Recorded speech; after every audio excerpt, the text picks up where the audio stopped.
दोस्तों, अनुस्वार मंच से मैं डॉक्टर संजीव कुमार आज फिर आपके समक्ष उपस्थित हूँ एक नई प्रतिभा के साथ, एक नए व्यक्तित्व के साथ, जिनका नाम है प्रोफेसर मंगला रानी।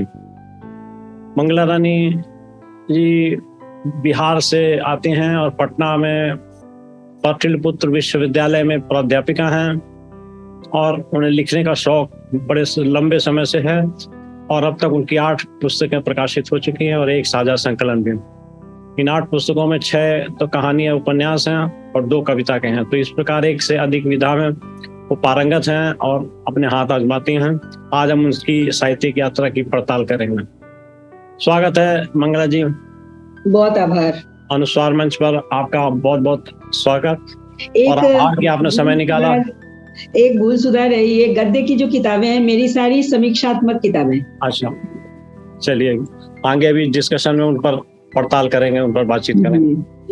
तो लाजिमी तौर पर पहला प्रश्न आपके साथ ये है कि ये आपकी जो साहित्यिक यात्रा है ये कब और कैसे और किसकी प्रेरणा से प्रारंभ हुई?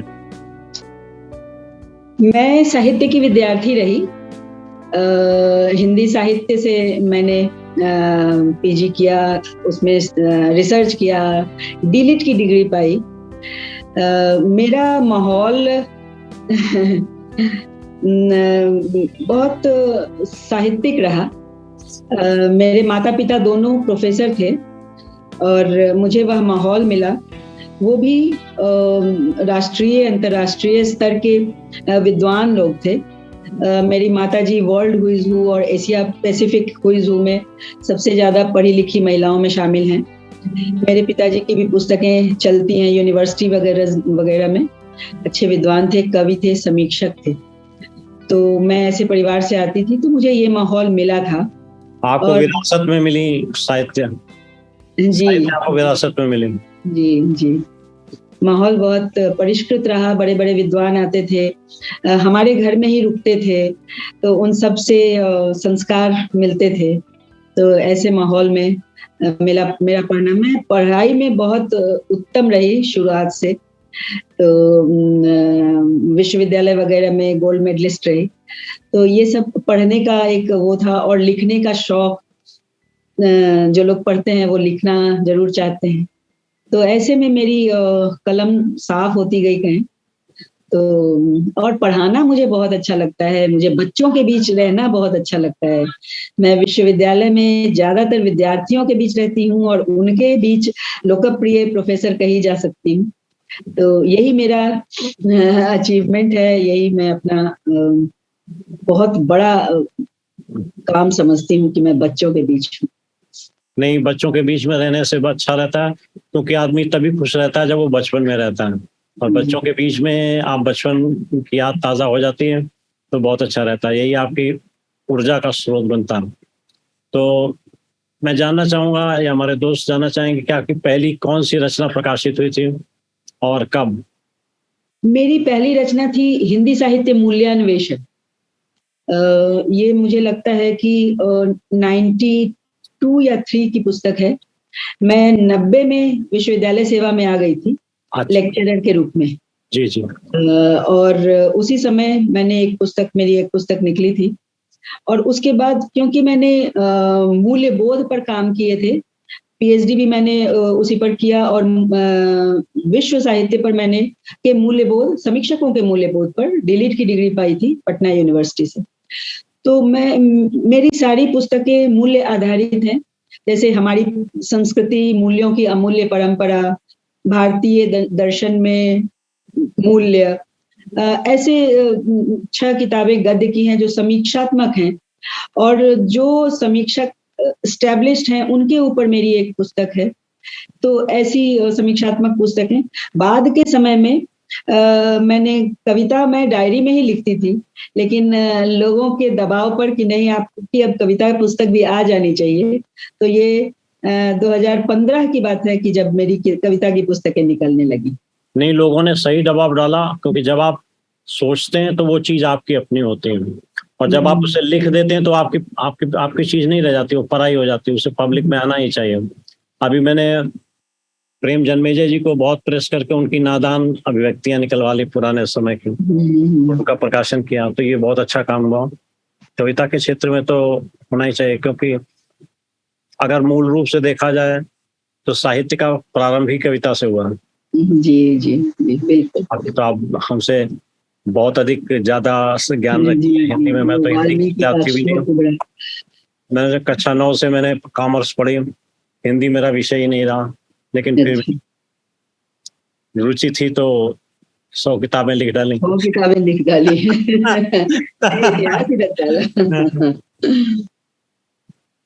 असल में 20 साल 25 साल हम कारपोरेट सेवा में रहे, और जब कारपोरेट सेवा में रहे तो वहां पर तो समय कम ही मिलता था, जी, तो न किसी से संपर्क हो पाया, ना हम कोई प्रकाशन की तरफ सोच पाए। जैसे ही वहां से हमने अवकाश ग्रहण किया, वॉलंटरी रिटायरमेंट लिया, तो हमने सारी ऊर्जा सिमट के एक तरफ आ गई कि इस लेखन को प्रकाशित किया जाए, और प्रकाशित करते करते हम प्रकाशक बन गए। ये तो है। क्योंकि जब दूसरे पर आदमी निर्भर रहता है तो अंदर खलबली सी रहती है, जी तो स्वयं अपने हाथ में क्यों ना ले लें। नहीं, अनुभव बहुत अच्छे नहीं थे, ऐसा। तो मैंने कहा कि आप खुद का भी काम करो, लोगों को भी हेल्प करो। तो आपने कौन कौन सी विधा में काम किया है? मैंने विधा आपको सबसे अच्छी लगती है? कौन सी विधा? मुझे कविता पढ़ना तो बहुत पसंद है। बचपन से मुझे महादेवी बहुत पसंद थी, और मैं उनकी कविताएं गाया करती थी। और छायावादी लोग मुझे पसंद थे, मैं प्रसाद को भी बहुत पसंद करती थी, तो निराला को भी पसंद करती थी। प्रगतिवाद भी एक्चुअली हमारी जो कविता की परंपरा होती है वो समय के साथ चलती है। ठीक है। तो मुझे छंदबद्ध कविताएं अच्छी लगती थी, जिसमें गेयता हो, और मैं लगभग अपनी सारी कविताएं छंद में ही लिखती हूँ। अरे वाह! मुझे ये तो आपकी पसंद मेरी पसंद से मिल गई। मैं अभी लेटेस्ट मैंने जो किताब मेरी पब्लिश हुई है, जिसका 100वीं किताब के रूप में विमोचन हुआ, आज की मधुशाला। अच्छा अच्छा, उसमें मैंने हरिवंश राय बच्चन जी की जो 135 रुबाइयां हैं, वो तब था, और अब उनकी स्थिति क्या है, वो आज की मधुशाला में 135 रुबाइयां लिखी। और उसके पहले जो हमारी किताब आई अश्मा, अहिल्या पर आधारित, तो और फिर माधवी आई। तो गेयता के बिना, मेरा विचार है कि गेयता के बिना कविता बेकार है, निष्प्राण है। लेकिन लोग तो गद्य को भी कविता में तोड़ तोड़ के लिख देते हैं, बड़ा आश्चर्य लगता है। अभी तो निबंध जैसी कविताएं आने लगी हैं। बिल्कुल, निबंध को लोग कविता कहते हैं। महादेवी को मैंने 1-2 बार सुना था पटना के समारोहों में, तो उनको कहते सुना था मंच पर कि जब मैं लिखती हूँ, अपनी कविता लिखती हूँ, उसके पहले मैं गुनगुनाती हूँ। सही तो बात। जो लिखने के पहले संगीत उतर आए आत्मा में, तो वो कविता कोई चिरस्थायी मूल्य की रचनाएं होती हैं, जो अंदर संगीत उमगा दे। मेरी कविताओं में आपको आश्चर्य होगा कि महादेवी जी का सर्वाधिक प्रभाव है। सेकंड जो प्रेरणा है वो जयशंकर प्रसाद की है, और फिर तीसरी प्रेरणा है सुमित्रा नंदन पंत। इन तीनों लोगों की प्रेरणा, या इनकी सब लोगों की शैली, या इन सब लोगों की जो भाषा है, उन सब का मिल जाता है, प्रभाव दिखाई पड़ता है मेरी प्रारंभिक कविताओं में। जिसको हम बचपन करें वो लोग आत्मा में उतर आते हैं। हाँ, मेरी पहली कविता जो 1975 में मैंने लिखी थी, 15 वर्ष की उम्र में, उसके कुछ बोल सुनाता हूँ। प्राण तेरे प्राण की मैं एक इच्छा हूँ, प्राण तेरे प्राण की मैं एक इच्छा हूँ, द्वार पर तेरे खड़ी हूँ मैं प्रतीक्षा हूँ। तो ये भाषा तो हम 1975 में मेरे काबू में आ गए, फिर धीरे धीरे उसको सरल किया। हमने कहा आज के समय के साथ थोड़ा थोड़ा व्यवहारिक हो जाना चाहिए। अगला सवाल आपसे बनता है कि किस विधा में आपकी रुचि ज्यादा रही, और यदि आपकी विधा में रुचि, कविता की विधा में रुचि थी, तो आपने कविताएं लिखना क्यों कम रखा? कविता तो आपकी फिर ज्यादा लिखी होनी चाहिए। क्योंकि बहुत काम करने की लगन, तो मैंने पीएचडी कर ली और उसके बाद मैंने लगातार डिलीट कर ली। तो उस संदर्भ में जो चिंतन मनन थे हमारे, वो पुस्तकों में आने लगे, तो समीक्षात्मक मूल्य की पुस्तकें थी। मैं अपनी माँ से बहुत ज्यादा जुड़ी हुई थी। हाँ। कहें कि माता पिता से, लेकिन पापा तो पहले चले गए, तो माँ ने संभाल लिया। और माँ को होने के बाद मेरे जो ये आंसू थे वो कविताओं में निकलने लगे। जी, तो कविता और गद्य में आपने चुनाव कैसे किया कि किसको प्रेफरेंस दिया जाए? कविता आपको क्यों ज्यादा अच्छी लगती है? ये मैंने चुना नहीं, मैं तो कहानियां भी खूब पढ़ती थी। प्रेमचंद की कहानियां उसी समय में पढ़ गई थी। मुझे प्रसाद की कहानियां बहुत अच्छी लगती थी। उनके महादेवी के रेखा चित्र मुझे बहुत अच्छे लगते थे, और मैं बहुत पुरानी कहानियां भी पढ़ती थी। ऐसा नहीं है कि मैं केवल कविताएं पढ़ती थी, लेकिन कविता में जो एक रिदम होता है वो आपको भावों में बहा ले जाता है, तो आनंद बांध लेता है। जी, तो उसमें एक आनंद है। तो मैं कविताएं पढ़ती थी इसलिए, लेकिन मैं कहानियां भी बहुत, मैंने उपन्यास भी खूब पढ़े। सबसे कठिन उपन्यास कहे जाते थे जो हजारी प्रसाद द्विवेदी जी के, उनके उपन्यास पढ़ के तो मुझे इतना आनंद, इतना परिष्कृत लेखन, ऐसा पढ़ के ही आनंद आ जाए। तो हिंदी साहित्य तो रत्नों का खान है, आप जिधर प्रवेश करें प्रवेश ही करते चले जाएंगे। बिल्कुल ठीक कह रही हूँ, बिल्कुल ठीक कह रही हूँ। ये सब सारी विधाएं मैं पढ़ती रही, लेकिन कविता की यही बात है कि भाव उच्छलन है, क्योंकि तो आत्मा में लगती है। लेकिन प्रसाद की कहानियां मुझे, आकाशदीप, गुंडा, सारी जो कहानियां सारी बहुत अच्छी लगती हैं, बिल्कुल आत्मा में बस गई हैं। लेकिन मुझे बड़ा आश्चर्य हो रहा है, और साथ ही कहना चाहिए बड़ी खुशी हो रही है जानकर कि आपने पोस्ट डॉक्टोरल भी किया, क्योंकि बहुत कम लोग मिलते हैं जिन्होंने पोस्ट डॉक्टोरल किया हो। तो जी, मैंने 40 सालों के अंतराल के बाद हिंदी विभाग पटना विश्वविद्यालय में, मेरे से 40 साल पहले एक डिलीट की डिग्री मिली थी। उसके बाद किसी ने डिलीट की ही नहीं थी। तो मैं, ऐसे होता है, मुश्किल से कोई एक मिल जाता है डिलीट वाला, वरना तो जी, मेरे पिताजी की बड़ी इच्छा थी कि मैं सर्वाधिक डिग्रियां भी लूं, पढ़ती रहूं, पढ़ाती। वो मेरी प्रतिभा से बहुत आनंदित रहते थे। तो उनके जाने ने मुझे डिटरमाइन कर दिया, दृढ़ निश्चय कर दिया कि मैं डिलीट करूंगी उनके लिए। तो रास्ते बनते गए और मैंने काम रखा। मेरे गुरुजन भी बड़े अच्छे थे, आशीष भाव रखते थे। हालांकि पटना विश्वविद्यालय में गाइड नहीं रख सकते थे डिलीट में, हम इंडिपेंडेंट ही काम करते थे, लेकिन गुरुजन बहुत अच्छे थे। और मैं, मेरी अपनी लगन, मैं लगती कर गई डिलीट। आज के समय में आप जैसे लोग मुझे गौरव बोध दे देते हैं। नहीं, ये गौरवपूर्ण बात है, और ये अभिमान की बात भी है।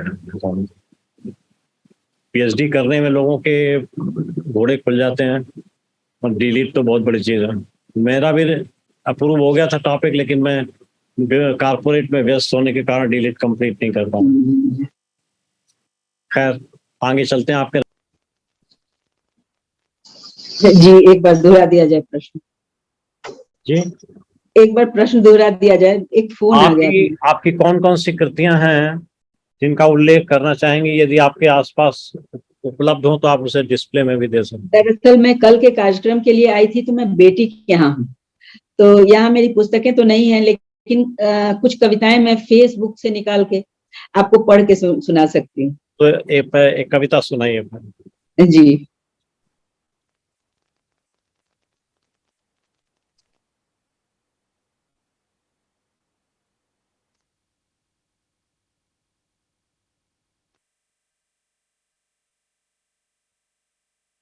एक कविता जो मुझे फेसबुक ने दिया, मैंने ढूंढ कर निकाला, अपनी कविता निकाली, तो वो है शुक्राना।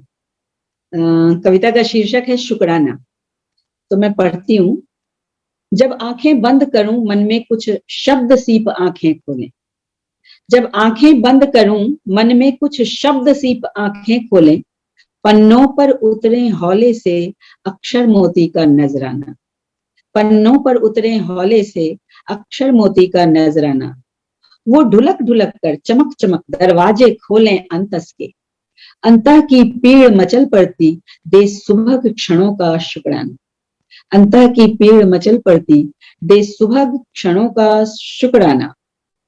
जब टूटे थे हम अंशी से, रोते थे संगीत छूट रहा। जब टूटे थे हम अंशी से, रोते थे संगीत छूट रहा। नवजीवन की बगिया में हंसी, कुछ नए कर्म में बंध जाना। नौका थी मंजिल दूर कहीं, वह क्षिप्र कभी मंथर मंथर। बुदबुद सी फेनिल लहरों पर, मृदु मंद सफर का शुक्राना। बुदबुद सी फेनिल लहरों पर, मृदु मंद सफर का शुक्राना। सुंदर सुंदर है अगजग का विस्तार, अजब सा मेला है। सुंदर सुंदर है अगजग का विस्तार, अजब सा मेला है। करते हैं सौ सौ कोटि कर्म, पर करना पड़े अकेला है।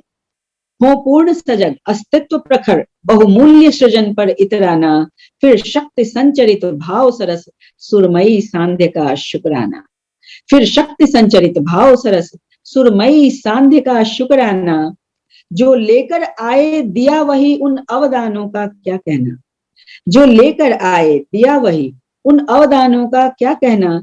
जो पाया अद्भुत लुटा दिया, लौ पर वह प्रेमी परवाना।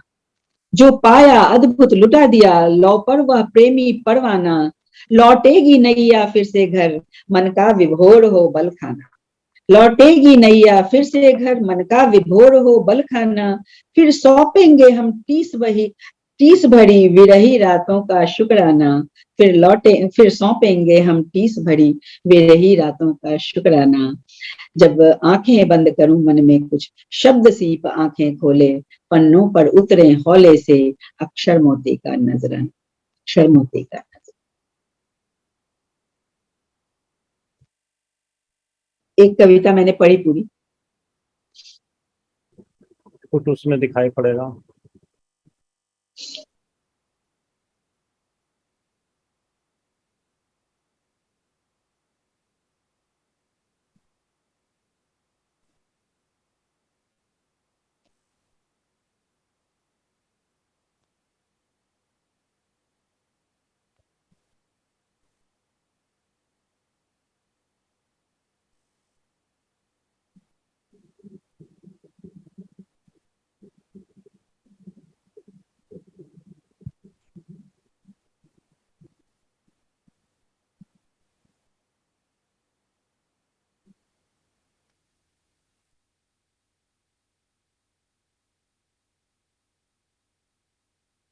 ये रात से कुछ संवाद कर रहे हैं। अच्छा, स्वागत। धीरे धीरे आ निरभ्र नभ से सहचरी रजनी। धीरे धीरे आ निरभ्र नभ से सहचरी रजनी। बिखर गई तेरे आंचल से तारक हीर कनी।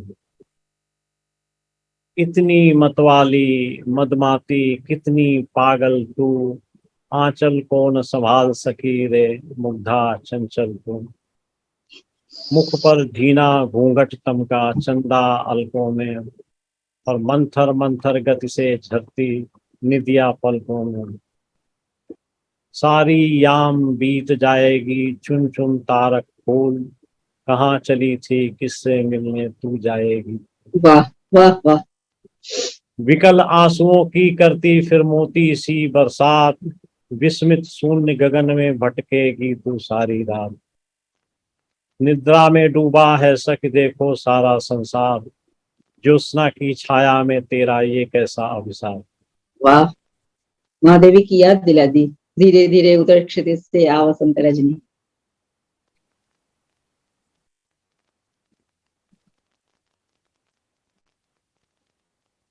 और एक अभी की रचना सुनाते हैं, दोनों में फर्क स्पष्ट हो जाएगा। याद आए सभी बीते दिन, याद आए सभी बीते दिन। याद आई वो सारी खुशी, याद आई गमों की घड़ी। आईना हो गई जिंदगी। बहुत अच्छे, बहुत सुंदर। अब इसमें आईना हो गई आयु के दशकों पर कुछ लिखा है।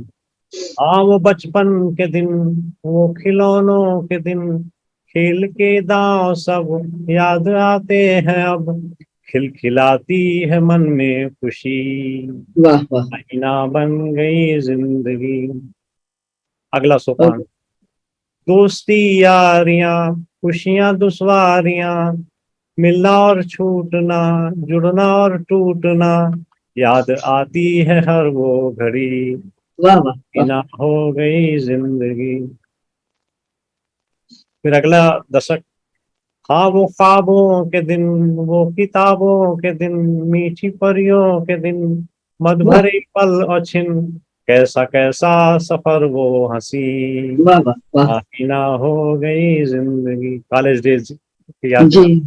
जी, बहुत सुंदर। प्यार का सिलसिला, साथ कोई मिला, दुनिया भी बस गई, कुछ कसक सी रही, पर मिला ना वो कारण कभी, वाह वाह वाह। ना बन गई जिंदगी। फिर कारवां चल पड़ा, सब जहां चल पड़ा, मैं भी चलता रहा, सब निकलता रहा, रुक वाह, गई फिर भी क्यों बंदगी, आईना हो गई जिंदगी। बहुत सुंदर, बहुत दिल सुंदर। से सबकी खुशी, हो तसल्ली भली, झूठे सब मायरे, अध खुले दायरे, कोई दिल से न पूछा कभी, कभी। वाह वाह, ना हो गई जिंदगी। बहुत सुंदर। अब्रू पहले पटल पर हुए हैं अटल, कुछ सुहाने से पल, कुछ रूहानी गजल, गीतों में ढल गई बेबसी, बहुत सुंदर, बहुत ना सुंदर। हो गई जिंदगी। बहुत सुंदर, बहुत सुंदर। तो पहले की भाषा में और शैली में अब थोड़ा सा परिवर्तन कर दिया है, फर्क है, हाँ। ताकि थोड़ा सर्वग्राह्य भाषा रहे। बहरहाल, हम्म, अच्छा लगा आपकी कविता सुनकर। आप हम्म। अपनी रचनाओं के जब समीक्षात्मक पुस्तकें लिखते हैं या आलेख लिखते हैं, तो उसमें किस प्रकार के विषय हैं? साहित्यिक विषय हैं या सामाजिक विषय हैं? मेरी जो भी किताबें आई हैं वो विषयवार ही हैं। जैसे भारतीय दर्शन में जीवन के मूल्य मैंने लिखे, तो दर्शन दर्शन की जो पुस्तकें हैं उस पर मैंने ध्यान केंद्रित किया। और परंपरा से जो चीजें आई हमारे पास, परंपरा से जो चिंतन धाराएं आई, युग परिवर्तन कैसे हुए और युग मूल्य कैसे बदले, इन पर मैंने काम किया और चीजें दी अपनी किताब में। मेरी एक किताब है साहित्य का मूल्यबोध। तो साहित्य का मूल्यबोध में मैंने हिंदी साहित्य को ही रखा, ऐतिहासिक दृष्टिकोण रखा और ऐतिहासिक परिवर्तन को ध्यान में रखा। और वो मूल्यबोध, वो मूल्य मैंने नवनीत के रूप में निकालने की कोशिश की।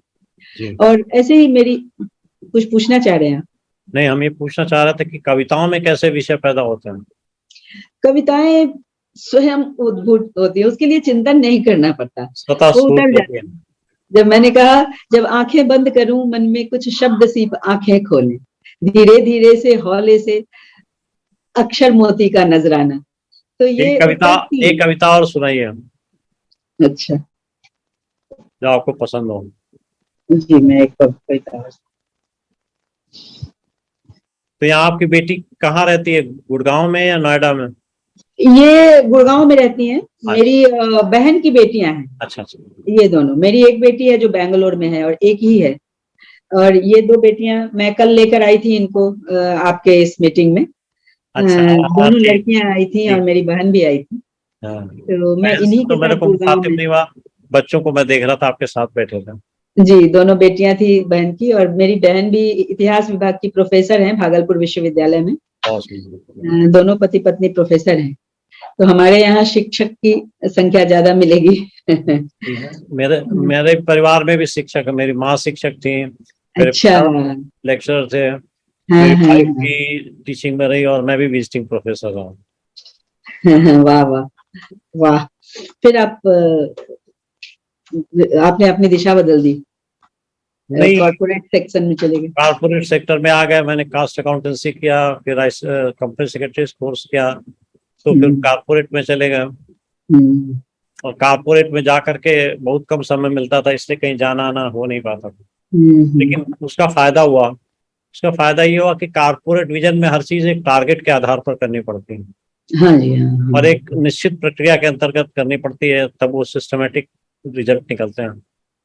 उसी कारपोरेट शैली को प्रबंधन की शैली को हमने अपने लेखन कार्य में रिटायरमेंट के बाद लगाया, प्रकाशन में लगाया। तो 4 वर्षों में तकरीबन 4 वर्षों में हमने 550 किताबें पब्लिश कर दी। वाह, ये आपने तो बहुत बड़ा वही कर दिया, गिनीज बुक में जाने वाली बात हो गई। और खुद भी लिखते रहे, तो लिखते लिखाते सब मिला करके सैकड़ा पार कर लिया। सैकड़े के अलावा कानून में भी किताबें लिखी मैंने, 36 किताबें मेरी कानून में हैं। वाह, बहुत बड़ी बात है। तो मैंने कुछ किताबों के लिए उनसे, आपके जो विनय हैं उनसे मैंने संपर्क किया था इधर। मेरी एक मित्र है ओडिया, मतलब उत्कल विश्वविद्यालय में है, लेकिन वो हिंदी में लिखती हैं, मंजू शर्मा महापात्र जी, आपने सुना भी होगा। तो उनकी एक कथा पुस्तक थी, तो मैंने विनय से बात की थी, लेकिन वो फोन ही नहीं लेते। फिर नहीं, आप भेज दीजिए उसको, मैं आपको दे दूं।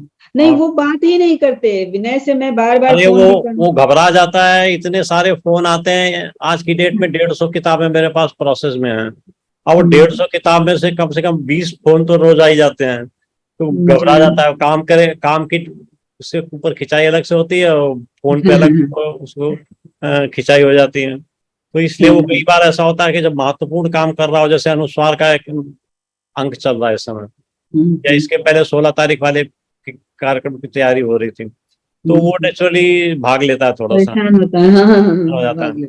आप मुझे भेज दीजिए, कोई दिक्कत नहीं। अच्छा, मैं आपको ही भेज देती हूँ।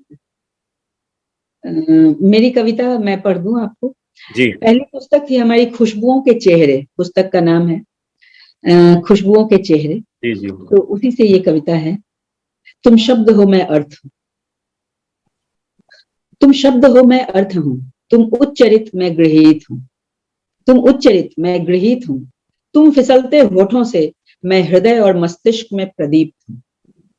तुम शब्द हो मैं अर्थ हूँ, तुम उच्चरित मैं गृहीत हूँ, तुम फिसलते होठों से मैं हृदय और मस्तिष्क में प्रदीप्त हूँ। दम्भ न करो कि तुम ब्रह्म हो, दम्भ न करो कि तुम ब्रह्म हो, मुझ पर आश्रित खोखले निरालंब हो। ये वार्ता है शब्द और अर्थ के बीच की।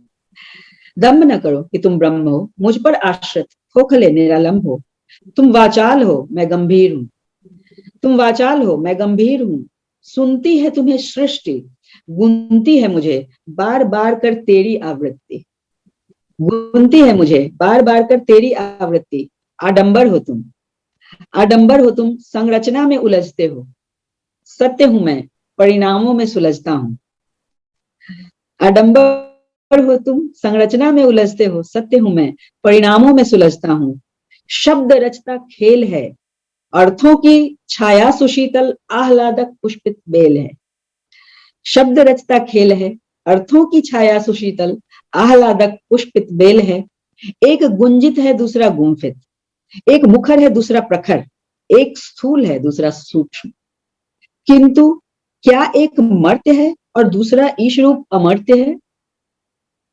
शब्द का ब्रह्मत्व अर्थ में है, अर्थ का अस्तित्व शब्द में है। आकार का शून्य में लोप होना अर्थ का शब्द में विलोप है। आकार का शून्य में लोप होना अर्थ का शब्द में विलोप है। आओ संग संग साथ चले हम, आओ संग संग साथ चले हम, तुम ही मुझ में मैं तुझ में धड़कता हूं, तुम मेरी सीमा मैं तुम्हारा असीम हूं। तुम मेरे शब्द मैं तेरा अर्थ निस्सीम हूं, तुम मेरे अर्थ मैं तेरा शब्द, तुम मेरे शब्द मैं तेरा अर्थ निस्सीम। क्या कल्पना करती हैं, बहुत सुंदर, बहुत धन्यवाद। कविता से आगे आपके गद्य की 6 पुस्तकों के बारे में चर्चा करता हूँ। क्या क्या विषय हैं या टाइटल हैं उनके? मेरी पहली किताब मैंने बताई हिंदी साहित्य मूल्यांवेषण। मुझे एक इंटरव्यू में जाना था प्रमोशन के लिए, और मेरी कोई किताब नहीं थी, मेरी कोई थीसिस अभी भी प्रकाशित नहीं है, ना पीएचडी वाली थीसिस प्रकाशित है, ना ही डिलीट वाली थीसिस प्रकाशित है। दरअसल मेरे माता पिता की थीसिस भी प्रकाशित नहीं है। मेरे पिता ने कबीर के दर्शन पर बहुत गहरा काम किया था। भेजिए मेरे को, भेजिए, कर दें। कबीर के दर्शन और काव्य के स्रोत, बहुत गंभीर पुस्तक, उस पर उनको डिलीट की डिग्री थी। जी लेकिन वो किताब भी मेरे पिता बहुत कम उम्र में चले गए, जी 59 साल में, 59 ईयर्स में वो नहीं रहे। हाँ तो उनकी चीजें रह गई, लेकिन उनकी अन्य जो चीजें पांडुलिपियों में थी उनको माँ ने प्रकाशित करवा लिया। जी कविता पुस्तकें निकल गई, कुछ उनके लिखे नाटक थे, समीक्षा पुस्तकें थी, कुछ कबीर पर लिखे निबंध थे। तो वो सब हमने प्रकाशित करवा ली, लेकिन थीसिस रह गई, वो नहीं हम प्रकाशित करवा पाए हैं अभी तक। आपके पीछे बहुत सारी किताबें देख रही हूँ मैं, यही आपकी दुनिया है, कबीर, प्रोफेसर मनोरमा। ये आध्यात्मिक जीवन दर्शन वाइफ ने लिखा, वो किसने हिंदी लिखा? वो हिंदी आपकी हिंदी की। वाइफ? हाँ, कल तो मिली। वो समीक्षा के क्षेत्र में ही ज्यादा काम करती, 3-4 किताबें उनकी पब्लिश हो चुकी। हम्म। मुझे बहुत प्यारी लगती जो उन्होंने लिखा था, आध्यात्मिक दर्शन। तो मेरे जीवन का एक लक्ष्य यह भी है कि मैं पिताजी के उस काम को प्रकाश में लाऊं। तो लाइए और ना, आप लोगों भेजिए, को सहयोग तो सोचना क्या है। दरअसल वो बहुत सारे उसमें सूत्र, गहन, संवाद, ये सब है। तो कोई प्रकाशक हाथ नहीं लगाना चाहता कि ऐसे विद्वानों की कृति पर कहीं कुछ गलती ना आ जाए, नहीं, इसलिए। गलती क्यों आ जाएगी? जो लिखा है वही छापना है, तो हमें गलती क्यों आ जाएगी? तो मैं उसका वो मैंने। मेरा जिगर नहीं कांपता, आप भेज दीजिए। हाँ, तो मैं आपको ही भेजती हूँ। संजीव जी से हमारी मित्रता बनी रहेगी। और मैं, मेरे माता पिता के प्रति मुझे भी लगता है कि मैं अपने जीवन में इनके काम भी कर दूं। मूल तो प्रति भेजने की बजाय छाया प्रति भेजिएगा। छायापति ही भेजूंगी। हाँ, मैं मूल भेज प्रति देती देना, हूँ। अगर गड़बड़ हो गई तो फिर वो प्रॉब्लम। हाँ नहीं, तब तो मैं मर ही जाऊंगी। हाँ, तो इसलिए मुझे आप छाया प्रति बना के उसकी भेज दीजिए। जी, तो मैं आपको जरूर भेजूंगी। ये तो मेरा काम, मेरे जीवन का ये एक लक्ष्य है कि मैं पिताजी के इस काम को आगे बढ़ाऊं, नहीं, ये क्योंकि वो बढ़ गया कबीर हो, ये काम तो बढ़ गया। आप क्या, अब क्या सोचना? गहन काम किया था, कबीर के दर्शन पर गहन काम किया ठीक है। था, और काव्य के स्रोत में उतरकर उन चीजों को लेकर आना, उस पर डीलिट की डिग्री लेना, पटना विश्वविद्यालय में उस जमाने में बहुत बड़ी बात थी। तो उन्होंने वो ठीक, काम मेरी किया तरफ था। से साधुवाद, बधाई, क्योंकि आपकी पुस्तक जो है ना वो समझिए अभी प्रकाशित हो गई। बहुत आभार। तो मैं अपनी किताब के संदर्भ में बात करूं तो वही मेरी पहली किताब, हिंदी साहित्य मूल्यांवेषण, जो निबंध मैंने लिखे हुए थे, उन निबंधों को छपवा लिया था, क्योंकि प्रमोशन के लिए मुझे जाना था। जी जी उसके बाद मैंने ये हिंदी साहित्य का मूल्यबोध लिखा। उसके बाद दर्शन वाली किताब जो मैंने कहा, और हमारी सांस्कृतिक परंपरा के मूल्यबोध पर भी मैंने एक काम किया, जिसमें कि बौद्ध दर्शन, महावीर दर्शन, इस्लाम, ईसाइयत और हिंदू धर्म के विविध आयाम, जो हम शैव कहते हैं, शाक्त कहते हैं, इन चीजों पर मैंने काम किया था। तो उसकी एक पुस्तक निकली थी। फिर मैंने समीक्षकों के जीवन दर्शन पर अच्छा। एक किताब लिखी, और एक मैंने पर्यावरण पर लिखा। जी, तो पर्यावरण वाली पुस्तक पर मुझे अजमेर से वो जो क्या कहते हैं उनको, उन पर भी मैंने काम किया था। कौन सा गांव है जिसमें कि पर्यावरण वाले, राजस्थान में? मुझे ध्यान नहीं। मेरे ध्यान में नहीं आ रहा। तो मैंने, उन लोगों ने ध्यान दिया मेरे काम पर और मुझे अवार्ड दिया, जो कि ये पर्यावरण वाला काम के लिए मुझे, आप तो थे ही, यूनान में ही मुझे उसका पुरस्कार मिला। अच्छा, मुझे याद नहीं। हाँ, अजमेर ट्रस्ट वाले ने दिया था, जो एक सन्यासी आए थे वहां से। हाँ, या कौन? विश्नोई संप्रदाय। हाँ हाँ, विश्नोई याद आ गया। संप्रदाय, सलमान खान के कारण याद रखते हैं लोग विश्नोई संप्रदाय को। सलमान खान ने काला हिरण को मार डाला था, जिसके कारण बहुत विवाद हुए थे। तो विश्नोई ग्राम में गई थी मैं, तो वहां के लोगों से मिलना हुआ, और ये तो मैंने एक पर्यावरण पर एक पुस्तक लिखी थी, जिसके लिए उन्होंने मुझे पर्यावरण का पुरस्कार। यही 6 गद्य की किताबें, और बहुत लाइनअप है। मैं अभी समीक्षा की और छाटिए, पुस्तकें। मेरी तरह सब छाट छाट करके उसको थीमेटिकली कोलेट करिए और उसके प्रकाशन का इंतजाम कीजिए। ये आपका मैंने धर्म है, विद्वानों की पुस्तकों। ये आपका दायित्व है कि आप अपनी पुस्तकें प्रकाशित करें। जी, आप जैसे मित्र मिल जाए तो क्यों नहीं, ये चीजें आ जाएंगी। हम ये कहते हैं कि जब जब बच्चा पैदा होता है तो वो देह से उत्पन्न होता है, और जब किताब पैदा होती है कोई, तो वो मस्तिष्क से उत्पन्न होती है। तो मानस पुत्र या पुत्री या दैहिक पुत्र पुत्री दोनों के बीच में डिस्क्रिमिनेशन नहीं होना चाहिए, दोनों के लालन पालन में खर्च किया जाए बराबर से। तो ये मैं चाह ही रही थी, अभी जिन्होंने जो किताबें मेरे पास आती हैं, उनमें जो मूल्यवान लगती हैं उसकी समीक्षा में लिखती हूँ, तो ये इधर उधर पत्रिकाओं में छपती हैं।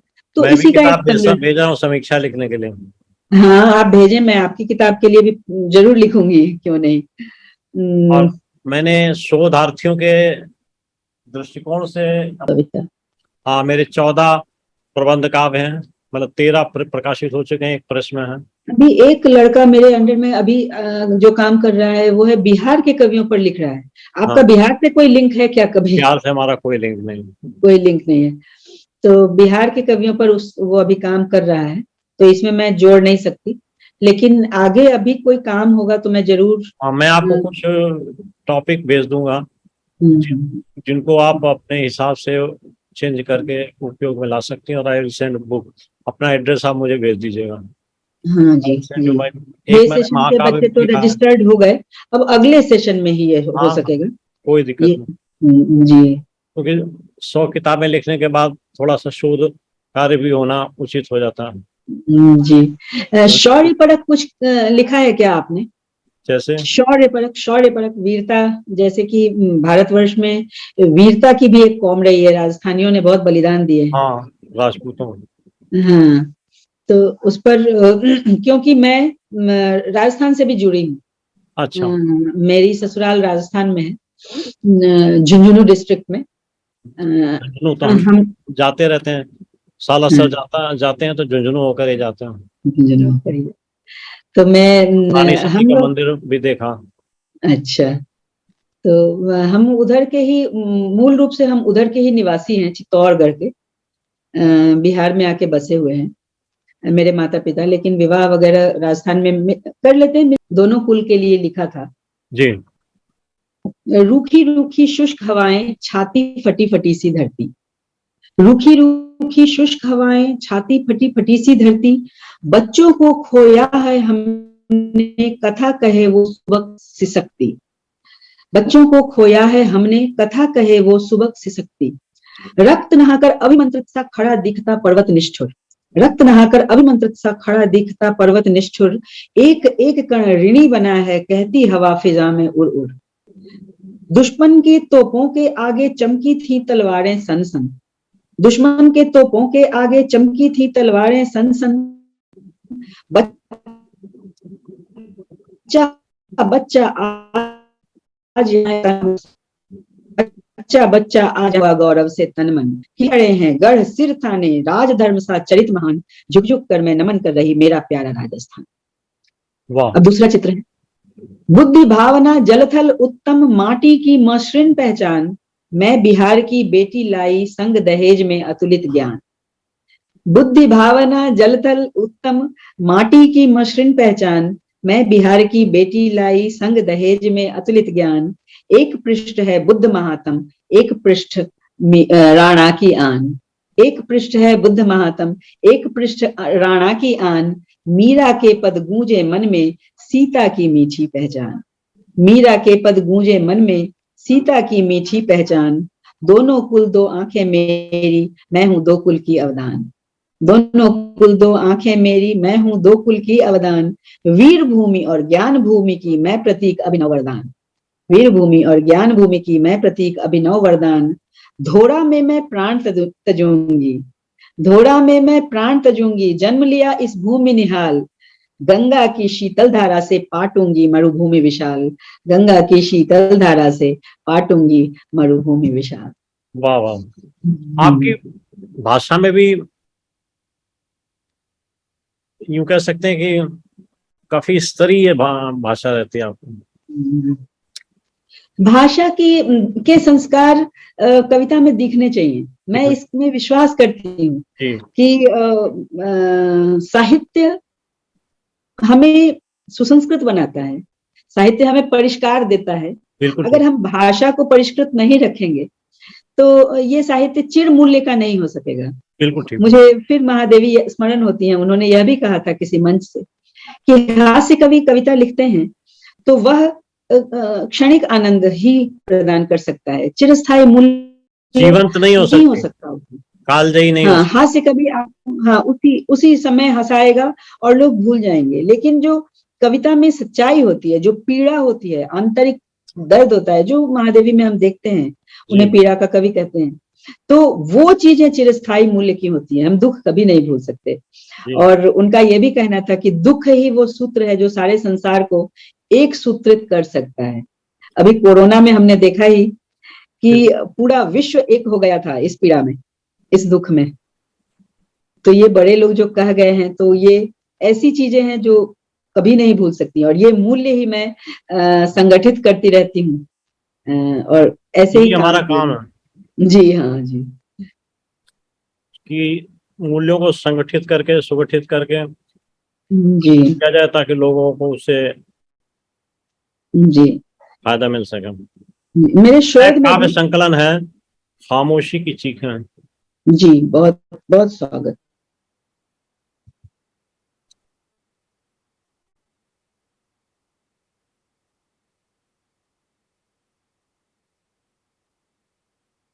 कितने साल हो गए, कितने साल हो गए एक अप्रत्याशित घटना, हजारों की भीड़, हाथों में हथियार, जुबानों पर नारे, कश्मीर से एक समुदाय का नामो निशान मिटाने का जुनून। लाखों लोगों की चीखें खो गई किसी अंधेरे में, घरों की लूट, औरतों की आबरू पर हाथ, नरसंहार और आगजनी। पूरे राज्य में चीखते हुए लोग, मरते लोग, जलते लोग, लुटते लोग और खामोश सरकारें। कोई कदम नहीं, कोई सरोकार नहीं। क्या होगा अंजाम? बहुत दुखद, बहुत दुखद। और आखिरी, चिनार के पेड़ों के इर्द गिर्द अब नहीं सुनाई देते कह कहे, नहीं सुनाई देती हैं संगीत की लहरें, नहीं सुनाई देती हैं खिलखिलाहट। अब तो सुनाई देती है सन्नाटे के बीच पत्तों की सरसराहटें। जैसे घबरा कर कांप उठते हो, धुंधला सा आसमान देखता है अवाक सा, बिखरा हुआ वजूद, गांव का, कस्बों का, शहरों का, घरों का। वो मखमली एहसास और छू जाते हैं केवल सपनों में कोई, पर हकीकत में कभी कभी गोलियों की आवाजें और अफरा तफरी में भागते हुए चंद लोग, और बस असर जाती हैं खामोशियां। बहुत मार्मिक, बहुत मार्मिक। तो अब ये देखते हैं कि आप अपने सर्वोत्कृष्ट कृति किसे कहेंगे? वैसे तो सारे बच्चे प्यारे होते हैं, लेकिन एक के ऊपर मोह ज्यादा होता है। हाँ, ये तो है। मैंने जो हमारी संस्कृति मूल्यों की अमूल्य परंपरा लिखी, ये मुझे बहुत प्रिय है। लेकिन एक बात मैं कहना चाहूंगी कि मैंने जब समीक्षकों के मूल्य बोध पर काम किया, तो मुझे उन समीक्षकों के जीवन में उतरना बहुत अच्छा लगा।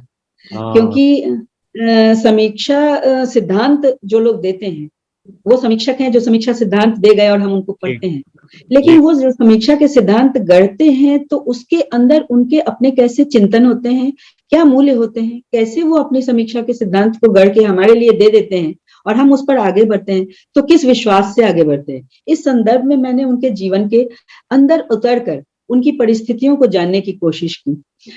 उनके पूरे जीवन को आकलन करें तो उनके जीवन का आकलन करके ही उनके दर्शन तक हम पहुंच सकते हैं, और उनके जो दर्शन होते हैं सिद्धांत रूप में आते हैं, कहीं ना कहीं उनके जीवन की झलक होती है उसमें। तो इस संदर्भ में मैंने जब यूनान के समीक्षकों पर, जैसे प्लेटो, अरस्तु, लोनजाइनस को पढ़ा, तो मैं चकित रह गई कि किस प्रकार सुकरात वहां जन्म लेता है और किस प्रकार एक आवारा, आप तो हमारे यहाँ के शब्दों में कहें आवारा मसीहा ही था वो, जिस प्रकार हमारे यहाँ कबीर थे, ऐसे घूमते हुए उन्होंने ऐसे ऐसे दर्शन दे दिए, ऐसे ऐसे सूत्र वाक्य दे दिए कि आज भी जुबानों पर जिंदा हैं और लोगों की जीवन शैली बना गए हैं। और वो हमारे सबसे उत्कृष्ट जीवन सूत्र कबीर साहब ने दिया था, इंसानियत, मानवता। तो मैं वहां जब उतरती हूँ और उन परिस्थितियों को देखती हूँ, तभी मैं समझ प्लेटो ने आदर्श गणराज्य की परिकल्पना कैसे की होगी और क्यों की होगी। जो युद्ध ऋषिका में जन्म लेता है, उसकी जवानी तक, वह बचपन से जवानी तक वह युद्ध की विभीषिका में रहता है, तो वैसे में उसके सिद्धांतों में ये बात जरूर आ जाएगी कि हमारे बुद्धिजीवियों ने, हमारे साहित्य ने, हमारी कला ने ही हमें पराजित किया था। तो ये चीजें मैं अपने यहाँ के संदर्भ में हजारी प्रसाद द्विवेदी को देखती हूँ, या फिर महावीर प्रसाद द्विवेदी को देखती हूँ, या फिर भारतेंदु को देखती हूँ, या फिर रामचंद्र शुक्ल को देखती हूँ, या नवीन साहित्यकारों को, तो जो समय है कैसे जीवंत है उनके अंदर, और उनके अपने पारिवारिक मूल्य, समीक्षकों के लिए जो तटस्थता की बात कही गई है, वो तटस्थ तो हो सकता है सिद्धांतों में, लेकिन अपने अंदर की सुगंध से वो कभी अलग नहीं हो सकता है। तो वो अंदर की खुशबू उसमें व्याप्त होती है। तो इस सब कॉन्शस में जो चीजें हैं वो कहीं ना कहीं किसी न किसी प्रकार से परिलक्षित होंगी। हाँ, तो ये जो काम किया था मेरे लिए बहुत रुचिकर काम था। तो मुझे काम को गतिशील रखने के लिए ये चीजें बहुत सुंदर थी, और जीवन संदर्भ में उनके थे, तो ये चीजें मुझे बहुत अच्छी लगती थी। बहुत बढ़िया। अब प्रश्न उठता है कि धीरे धीरे पुस्तकों का डिजिटलाइजेशन होता जा रहा है, e books, Kindle books, audio books. आपको क्या लगता है, इससे साहित्य के को कोई क्षति होगी या कुछ फायदा होगा? मुझे दोनों ही बातें लगती हैं अपनी अपनी जगह। जैसे सर्वग्राह्य हो गई चीजें, किताबों के लिए आपको बाजार की दौड़ नहीं लगानी पड़ती है, आपको घर बैठे सब कुछ उपलब्ध हो जाता है और आप उसमें प्रवेश कर पाते हैं। लेकिन जैसे आप अभी बैठे हैं और आपके पीछे ये पुस्तकें सजी हुई हैं, ये एक माहौल बनाती हैं। जिन चीजों को हम पढ़कर निकलते हैं वो बार बार खींचती हैं एक और पुस्तक की, चलो ये और एक बार पढ़ लेते हैं। ये तो मैं कह रही थी दोनों चीजें अपनी अपनी जगह महत्वपूर्ण हैं। दोनों का संतुलन अगर बना कर रखें तो पुस्तक हाथ में लेने का सुख इससे बड़ा आनंद नहीं है। कितना भी हम कंप्यूटर में आंख गड़ा के पढ़ लेते हैं, लेकिन अपने पसंद की चीजों को अंडरलाइन करना। किताब पढ़ते पढ़ते जब तुम्हारी आती है वो बहुत अच्छा है। सच है। और उसको अंडरलाइन करके और फिर उसको दोबारा पढ़ना। मैं आपको अपने रचना संसार के दर्शन कराता हूँ। हाँ हाँ जरूर।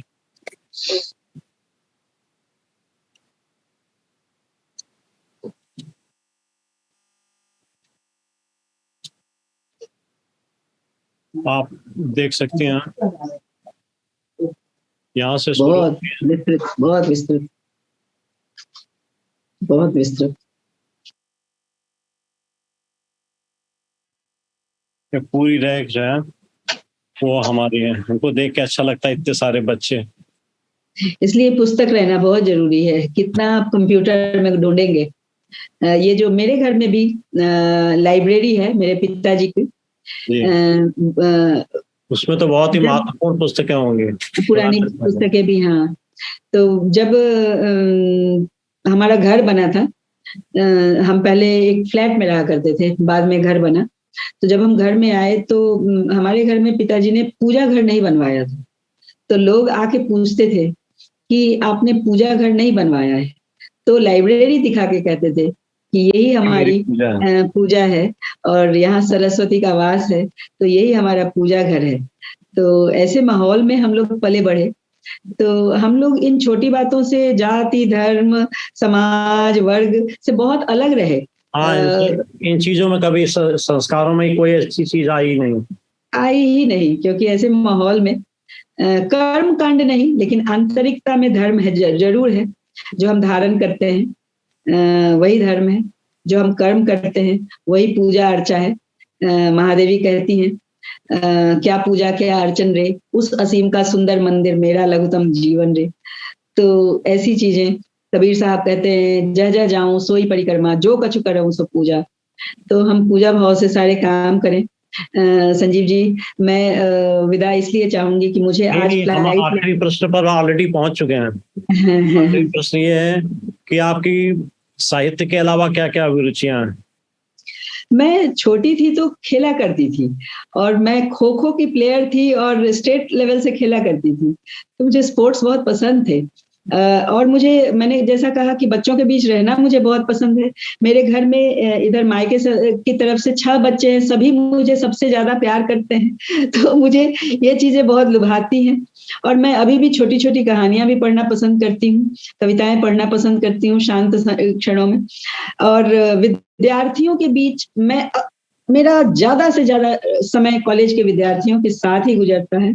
तो ये चीज़ें मुझे लुभाती हैं, मेरे जीवन को आगे बढ़ाने के लिए, जीवंत रखने के लिए, स्वस्थ रखने के लिए ये चीज़ें बहुत ज़रूरी है और यही जीवन दर्शन लेकर चलती हूँ। और अंत में चाहूँगा कि आप अपने अनुभव के आधार पर, अपने अध्ययन के आधार पर अपने लेखकों के लिए कुछ संदेश या कुछ सलाह देना चाहें। मैं आज के लेखकों से यही कहना चाहूँगी कि लेखन हमारा भाषा के माध्यम से हो रहा है, तो हम भाषा की शुद्धता पर बहुत ध्यान दें। मैं निराश हो जाती हूँ आज की पुस्तकें देखकर, एक पुस्तक में 1000 गलतियाँ और ये गलतियाँ करने वाले लोग बहस करते हैं कि नहीं भाषा नहीं देखिए, भाव देखिए। कैसे भाव देखिए? ये तो हमेशा देखी जा सकती है। भाषा से ही भाव प्रवाहित होता है। तो भाषा को एक बिल्कुल ही अपने वश में कर लेना है और इस भाषा के माध्यम से आप जो साहित्य रचते हैं वो चिरस्थायी मूल्य के साहित्य होते हैं। नहीं तो आगे के सुख कभी रीझेंगे नहीं आपके साहित्य पर। और जीवन के मूल्यों को स्थापित कीजिए, जो आदर्श मूल्य हमारी संस्कृति में है, उन मूल्यों को स्थापित कीजिए और गलत आंदोलनों से बचिए। मेरा यह कहना है कि जो आंदोलन आपको किसी लक्ष्य तक ना पहुंचाएं, आंदोलन बनकर रह जाएं, ऐसे आंदोलन से बचें। और बहुत धन्यवाद। बहुत आभार। आपने अच्छा समय दिया और हमें आपके बारे में बहुत गूढ़ बातें पता चली और हम उसका लाभ उठाना चाहेंगे। हम भी अनुस्वार मंच पर आप हमेशा उपलब्ध रहेंगे, आपको बार-बार तकलीफ देते रहेंगे। बहुत आभार, बहुत नमस्कार।